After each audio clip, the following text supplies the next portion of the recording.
Presiden Jokowi ini kan sudah akan memasuki tahun ke-9. Ya. Tahun ke depan nanti ini adalah tahun ke-10 dan tahun terakhir. Mari kita lihat apakah Presiden Jokowi ini mau mengakhiri kekuasaannya dengan baik atau dengan berdarah-darah gitu. Itu yang pertama. Yang kedua, pemerintah itu harus segera menghentikan pendanaan kalau ada pendanaan ya, ataupun upaya-upaya untuk mengerahkan buzzer-buzzer di media sosial gitu. Karena itu yang kemudian membuat masyarakat umum itu merasa bahwa masyarakat umum yang awam ya, oh ini ada fragmentasi, ada pembelahan gitu. Ini orang pro, ini orang kontra. Ini pendapatnya dari mana? Ini pendapatnya dari mana? Jadi kita sudah tidak bisa lagi membedakan mana yang logik, mana yang waras, mana yang rasional. Karena ada buzzer-buzzer media sosial yang dipersiapkan untuk melawan kritik kita. Padahal yang ditugaskan untuk melawan kritik kita itu harusnya teman-teman KSP, teman-teman jubir presiden, teman-teman organ-organ pemerintahan. Ngapain pakai buzzer-buzzer seperti ini untuk menciptakan konflik horizontal?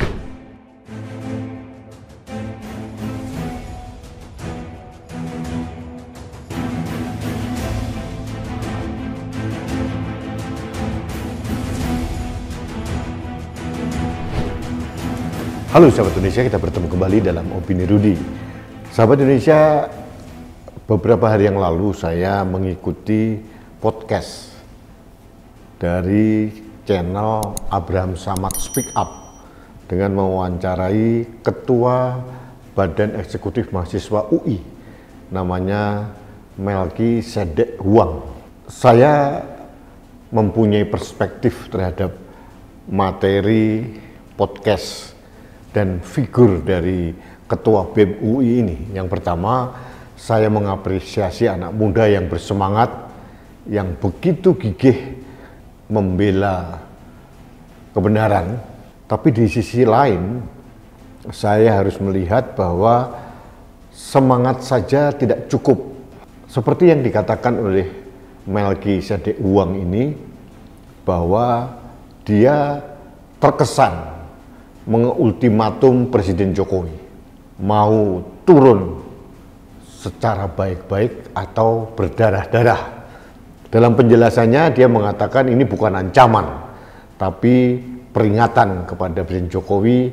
Kalau Presiden Jokowi mau turun baik-baik harus menerima masukan dari BEM UI, kalau tidak akan ada kerusuhan yang berdarah-darah, kurang lebih begitu. Sahabat Indonesia, saya melihat ada aroma arogansi dari anak muda ini.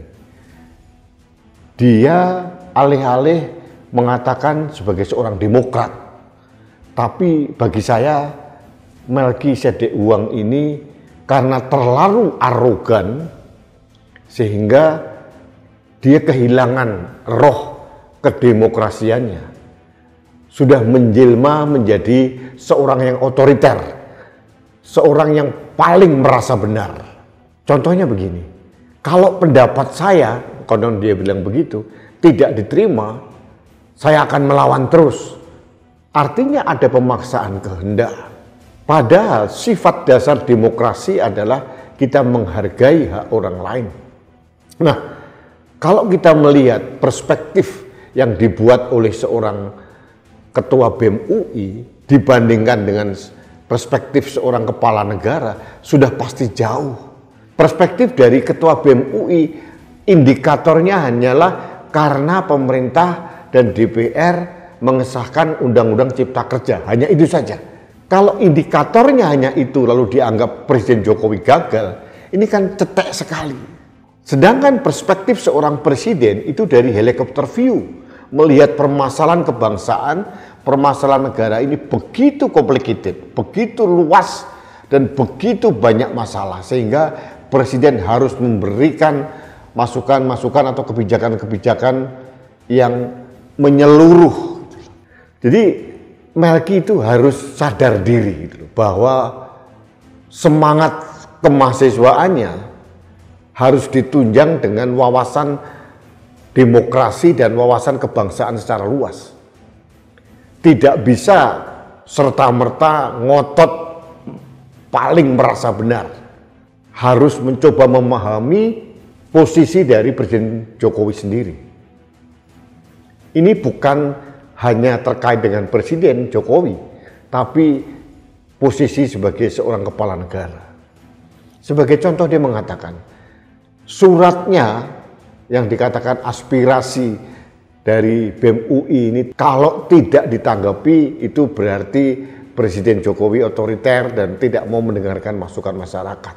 Pertanyaan saya sekarang, apakah benar surat yang dikirimkan oleh Ketua BEM UI kepada Presiden itu benar-benar mewakili rakyat atau sekedar mewakili aspirasi segelintir mahasiswa? Yang kita harus tahu, mahasiswa, karena saya juga pernah menjadi mahasiswa, wawasannya ya segitu-gitu saja. Bandingkan dengan bagaimana pemahaman seorang kepala negara dalam melihat permasalahan kebangsaan ini. Sangat kompleks dan banyak masalah-masalah yang harus dihadapi satu persatu. Undang-undang Cipta Kerja itu selalu menjadi indikator seolah-olah kalau presiden mengesahkan dianggap presiden zolim. Ini bagi saya aneh. Kesimpulan saya, Melki Sedek Huang ini hanya pansos karena merasa menjadi ketua BEM UI dan merasa paling benar. Kalau mahasiswa tidak didengarkan berarti pemerintah zolim. Itu pengertian yang sangat-sangat sederhana dan menurut saya sangat tetek wawasannya. Kalau saya jadi mahasiswa, saya akan minta waktu berdialog dengan presiden dan mendengarkan paparan dari presiden supaya ada pemahaman yang mengerucut, mempunyai pemahaman yang sama. Jangan sekedar pemahaman sendiri yang mungkin itu di-endorse oleh kepentingan kelompok-kelompok tertentu, kemudian dipaksakan dan merasa paling benar. Ini bagi saya tidak benar. Jadi sebagai rakyat saya melawan.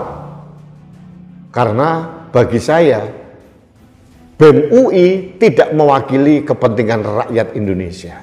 Aspirasi rakyat yang dikatakan oleh Melki ini belum tentu mewakili keseluruhan aspirasi masyarakat Indonesia. Jadi jangan main ancam-ancaman. Negara ini bukan negara barbar. Negara ini ada penjaganya, ada kepolisian Republik Indonesia, ada Tentara Nasional Indonesia. Tidak mungkin membiarkan ada konflik horizontal.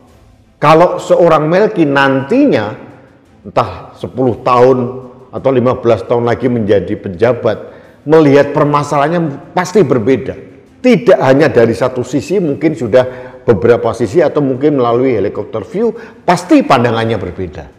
Jadi mohon maaf, saya tertawa lihat ancaman anak muda ini.